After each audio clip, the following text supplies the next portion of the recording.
いつも自分のせいにする罪悪感がスーッと消えてなくなる本。涙が出るほど癒されます。なぜ私たちは罪悪感を抱くのか。心理学の格言に、もしあなたが今幸せを感じられないのであれば、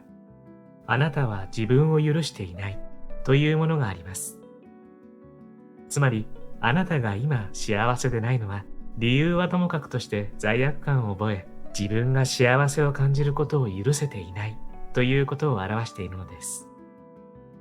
もちろんこれはすぐにピンとくる話ではないかもしれません。罪悪感という感情は、自分が悪い、自分のせいだという明らかなものから、潜在意識の深くに潜んで自分を罰するように動くものまで様々な形態をとります。その潜在意識の奥深くに眠る罪悪感には普通は気づくことができません。だから私たちカウンセラーは状況証拠からその存在を特定しようとするのです。なぜそんなにも魅力的なのに、あえて幸せになれない恋を選ぶのか。なぜ素晴らしい能力があるのに自分を傷つけるような職場に居続けるのか。なぜいつも過酷で報われない仕事ばかりを選ぶのか。なぜ自分の価値を信じられず幸せになれない人間関係の中に飛び込んでしまうのか。なぜ子供のことを深く愛しているのに自分の愛に自信を持てないのか。クライアントさんたちのそんな物語を耳にするとき、もしかしたらそこに罪悪感があるのではないかと推測するのです。誰もがみんな罪悪感を持っている。罪悪感という感情は意識していてもいなくても自分を幸せにしないように自分を導きます。その感情があると自分は罰せられるべきであると思うようになり、自分を傷つけ苦しめ幸せではない状況を自ら引き寄せます。それはまるで重罪を犯した犯罪者が過酷な罰を受けるような状況によく似ています。ただ違うのは、そこには公正な判断をする裁判官も、あなたを弁護する人もおらず、ただただ冷酷な執行人がいるのみだということです。もちろん、その執行人は罪悪感に取り憑かれ、もっと厳罰に与えるべきだと主張するあなた自身に他なりませんが、あるセラピストがこんな表現をしています。もし人から罪悪感という感情を取り除いたら、誰もがただ幸せになってしまうと。実は罪悪感という感情はそれくらい強い影響力をあなたの人生に及ぼす存在なのです。逆に言えば、もしあなたが今幸せでないのであれば、そこに罪悪感があると思っていいのです。ではなぜ私たちの人生にそのような自分を幸せにしない感情が必要なのでしょうか。例えばサッカーというスポーツはキーパー以外のプレイヤーは手を使ってボールを動かしてはならないというルールがあります。また故意に相手の動きを妨害すればファールになり、ひどい場合はレッドカードを提示されて退場となります。そもそもキーパーを含めて11人で戦うことが義務付けられたゲームです。そういうルールがあって初めてサッカーというゲームが面白くなります。手を使えたらもっと楽だし、人数無制限だったら簡単に勝ててしまうのだろうけど、それではつまらなくなります。そもそもどんなゲームもスポーツもそうしたルールや様々な制約があって初めて喜びを感じられます。あなたがボーリング場に行った時、スタッフから皆さん今日は大サービスで全員が300点満点を取れるように私たちが全力でサポートします。ほらご覧ください。ピンの前には私たちのスタッフが準備していて、皆さんがボールを投げた瞬間に手でピンをお倒しします。素晴らしいでしょと言われたらやる気になるでしょうか。ボーリングにしてもサッカーにしてもゴルフもインターネットのゲームもすぐにはうまくいかないから面白いし楽しいのです。必ず300点取れるボーリング場を開設したとしてもおそらくすぐに潰れてしまうでしょう。ルールや制限は不自由なもので時にはストレスの元となります。しかしそのルールのおかげでゲームが面白くなりドラマが生まれるのです。罪悪感があるから幸せも感じることができる。ルールや規則がゲームを楽しくすることからさらに意識を広げて、自分は今人生というゲームをプレイしているんだと思ってみてください。簡単にクリアして幸せになってしまうような人生ではつまらないのです。次々と問題が起き、悩み、どうしていいのかわからずに葛藤し、それを乗り越えていく人生の方がゲームとしては面白くなると思いませんか？私たちの人生というゲームにおいて、そのルールや制限となる最大の要素が罪悪感なのです。だから時にこういう比喩をする時があります。あなたが地球に生まれる時にどんな感情を持っていってもいいよと言われたら、おそらく圧倒的な一番人気は罪悪感なんですよ。つまり罪悪感という感情は私たちを苦しめ悩ませるものですが、その一方で人生というゲームを盛り上げる制約条件となり、私たちの人生にドラマを演出してくれる感情であるとも言えるのです。それくらい重要な感情ですから、私も罪悪感をすべて癒すことは提案していません。むしろ罪悪感というのはそれくらい根深い感情でちょっとしたことで生まれるので、上手に付き合えるようになりましょうという提案をしているのです。罪悪感を悪者として切り捨てるのではなく、付き合い方を学んでいくイメージです。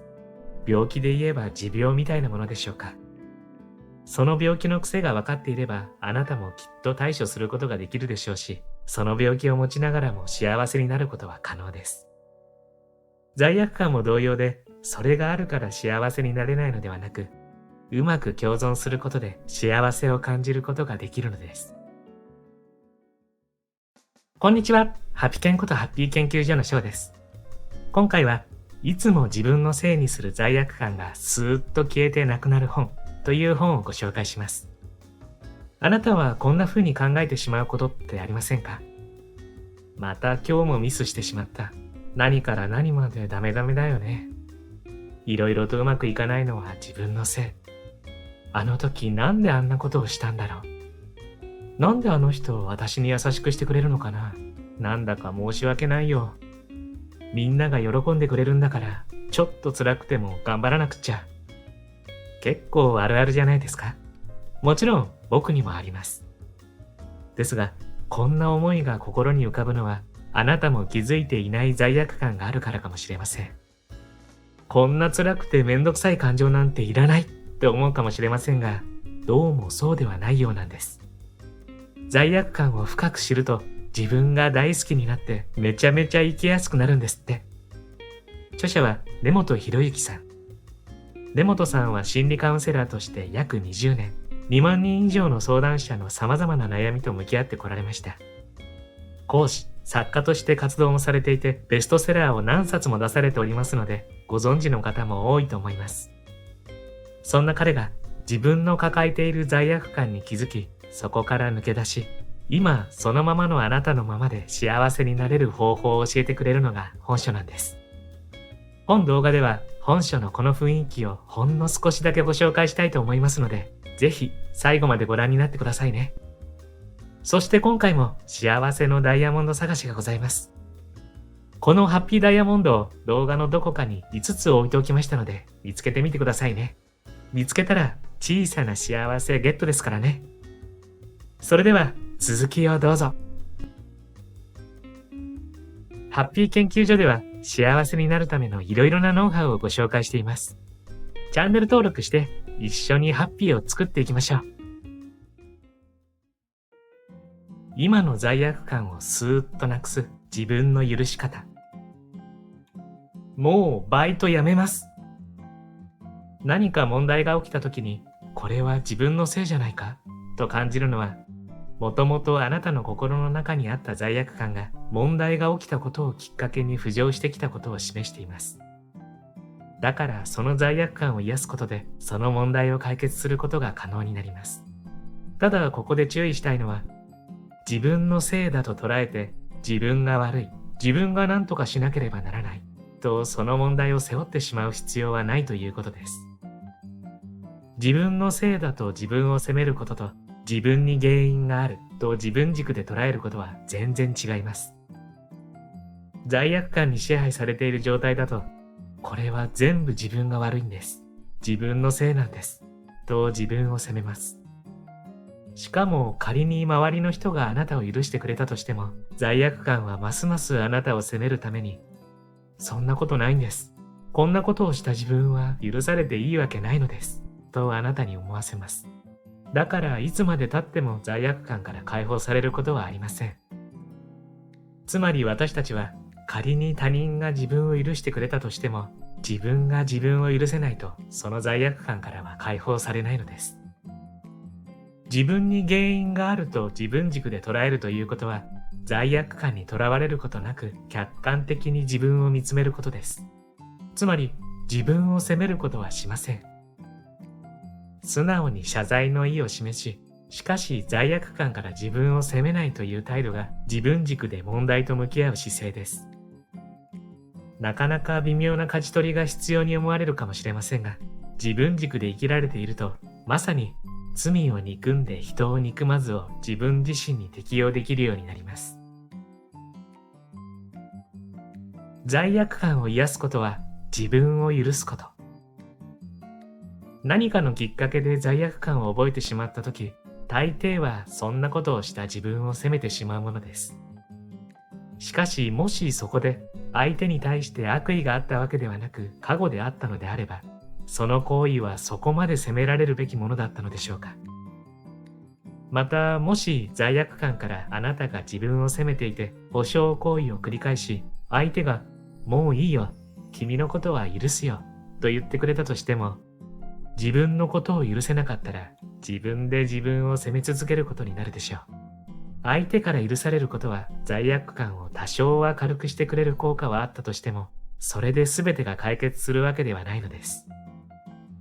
そこで自分を責める、自分を傷つけ続けるのであれば、相手があなたを許してくれたとしても問題は何も解決していません。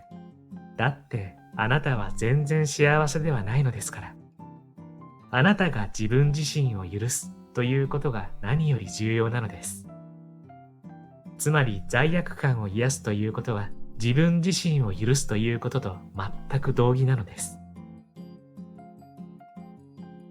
自分で自分を受け入れ、理解し、許す。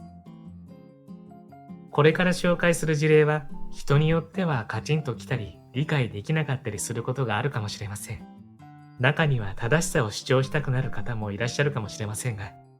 私たちカウンセラーは正しい、間違っているという議論はあまり行いません。罪悪感を取り除き、少しでも楽になることを目指します。許しというものの本質に触れるのにふさわしいと思われるお話です。罪を憎んで人を憎まずという思いを汲み取っていただけましたら幸いです。ある時私のもとに一度離婚を経験された女性がセッションにお越しになりました。離婚の原因は自分の浮気で、それを旦那さんに咎められたことが発端でした。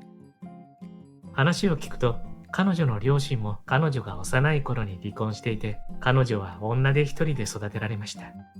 母親は昼も夜も必死に働いて彼女を育ててくれたのですが、家には誰もいない時間が長く、ずっと寂しい思いをしながら大人になっていました。そして20歳の頃に10歳年上の彼と結婚したのですが、その彼は出張が多く仕事に忙しい人でした。なかなか子供ができず、彼女は仕事から帰ってくると一人で夜を過ごしていました。彼に寂しさを訴えても、仕事なんだから仕方ないだろ、我慢しろ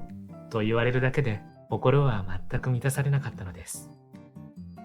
そんな時に自分に優しくしてくれる男性と出会い、急激に心が惹かれていきました。しかしその彼も家庭がある人で、やはり彼女は寂しい思いをすることになります。彼女は自分がしてしまったこと、していることに対して大きな罪悪感を抱いていました。こんな私は幸せになっていいのでしょうかと問いかけます。おそらく自分自身にも何度も何度も問いかけていることでしょう。その寂しさゆえに浮気に走ってしまったとするならば、そこに罪はないんじゃないでしょうか、と私は言いました。彼女のしたことは旦那さんを裏切ることだったかもしれませんが、そうせざるを得ない事情が十分あるように思えるのです。つまり、そうならざるを得なかっただけなのです。彼女はほっと息をつき、すぐにはその言葉は受け取れませんが、なぜか心がスーッと軽くなりました。と言ってくださいました。そして私はその寂しさの原因となる子供時代の話を伺うことにしました。幼い子供が夜一人でお母さんを待つのはどんな気持ちだったでしょうか。雷が鳴ったり強い風が吹いて窓がガタガタという日はどんな思いで過ごしたのでしょう。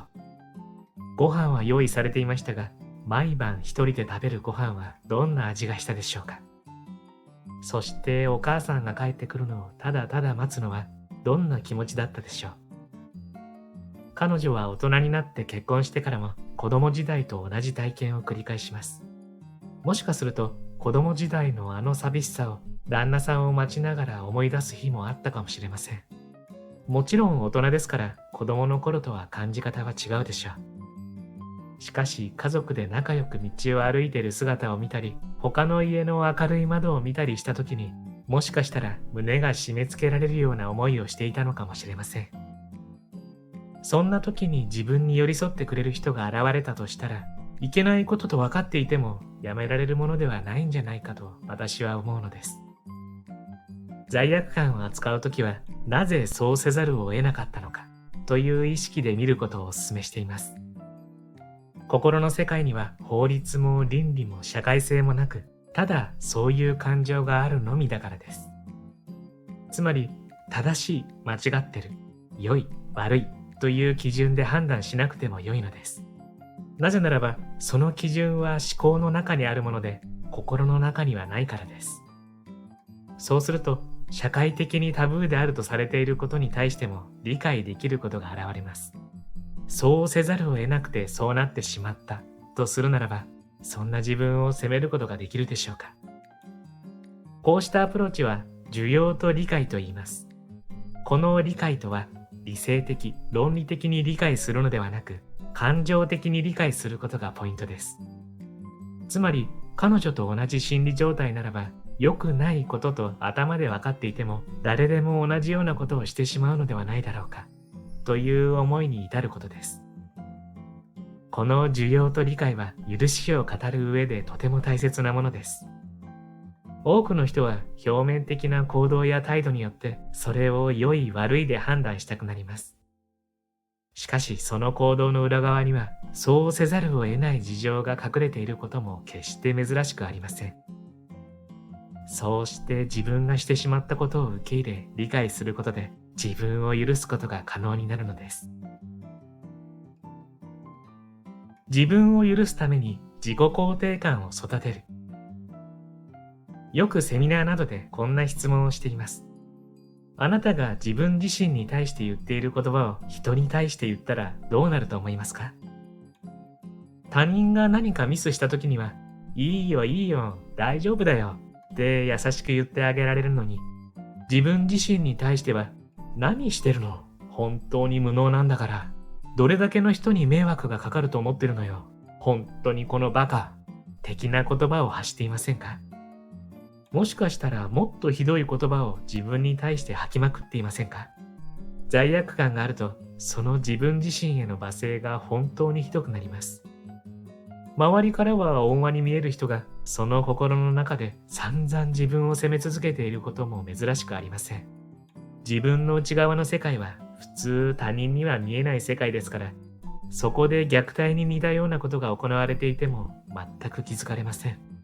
だから私たちは思う存分自分を責めることができてしまいます。そしてそんな自分を責めるような、自分自身をひどく傷つけるような言葉を発することをやめるということが自分を許すことになります。とはいえ、自分に対してひどい言葉を言わないようにするということはもちろん良い心がけなのですが、いきなりそれをやめるのは長年の習慣から難しいことも多いでしょう。それよりもやめたいのにやめられないとまた新たに自分を責めるネタを作ってしまいます。そんな時は自己肯定感のあり方である、それが今の私だからという新しい言葉を自分に対して言ってあげることをお勧めしています。仕事でミスをして自分を責めそうになった時に、それが今の私だもんな、しょうがないよな、というふうに、その時の自分を丸ごと受け入れてあげるのです。もちろん、これは気持ちが伴わなくても大丈夫。セリフならば棒読みになっちゃうかもしれませんが、それでも構いません。罪悪感を覚え自分を責めそうになった時に、ただ、それが今の私だから、とつぶやく。心の中で思うだけでいいんです。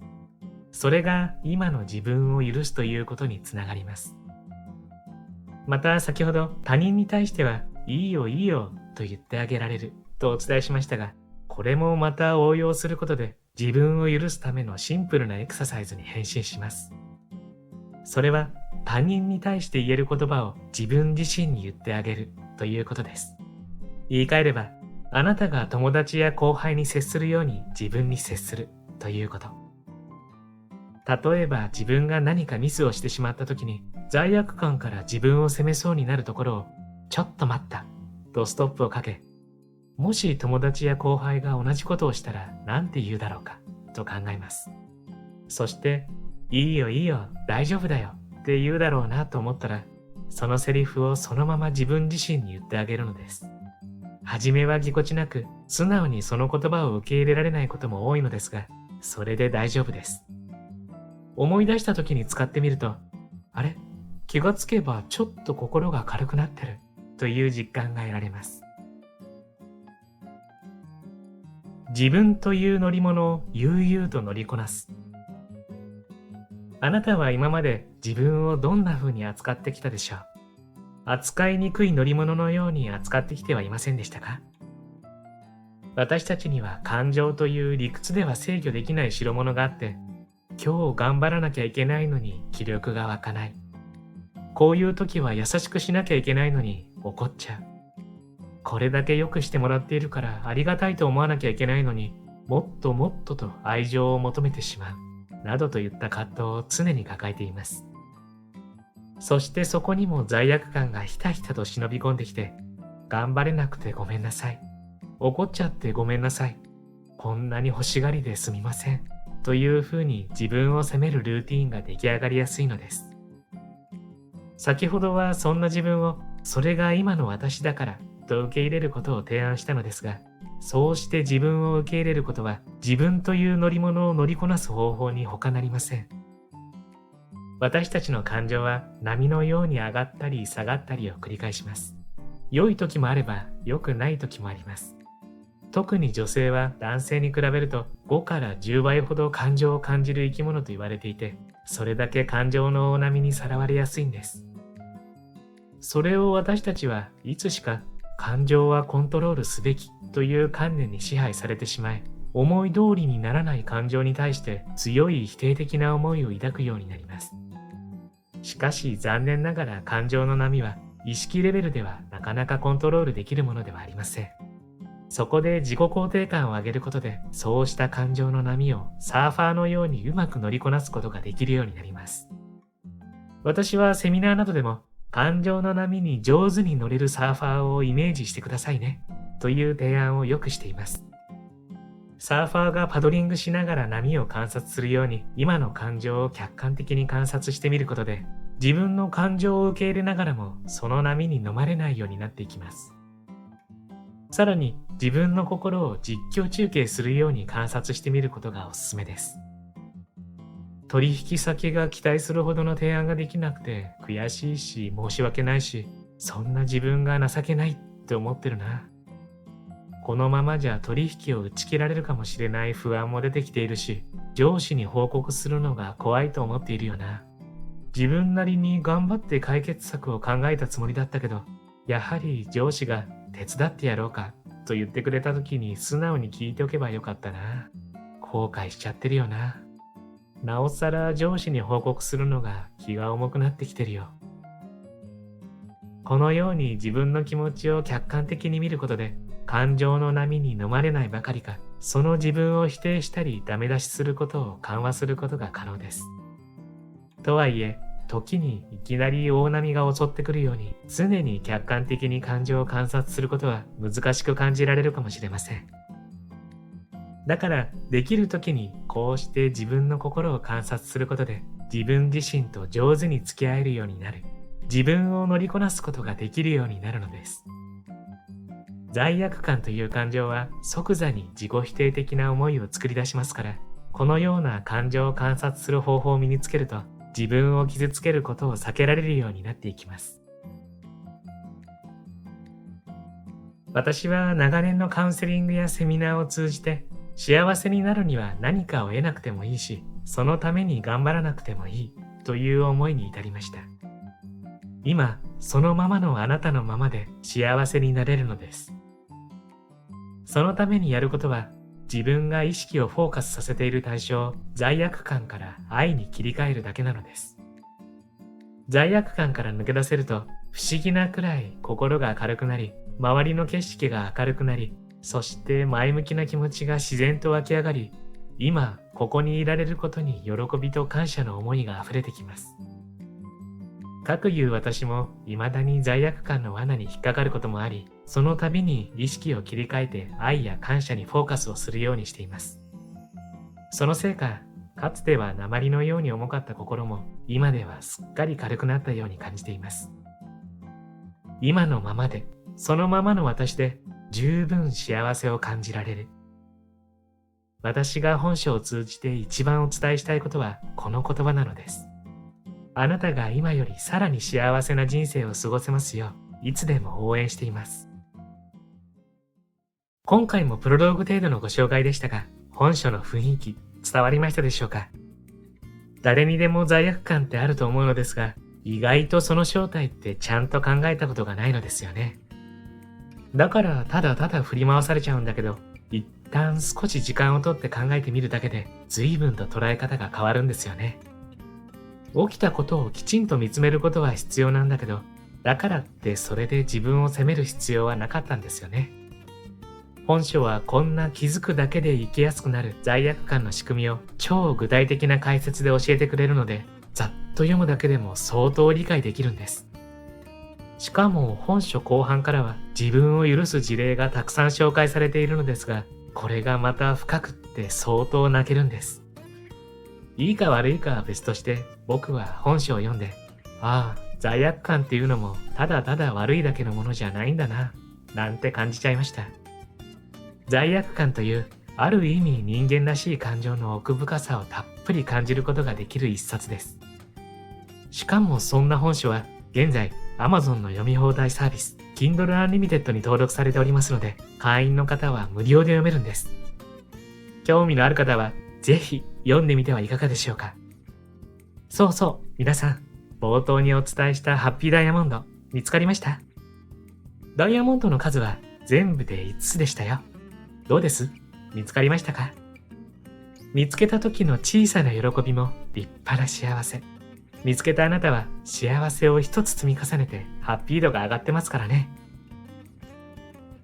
最後までご視聴ありがとうございました。これからも皆様の幸せづくりに役立つ情報をまとめていきたいと思いますので、チャンネル登録や高評価をしていただけるととっても嬉しいです。また次回の動画でお会いしましょう。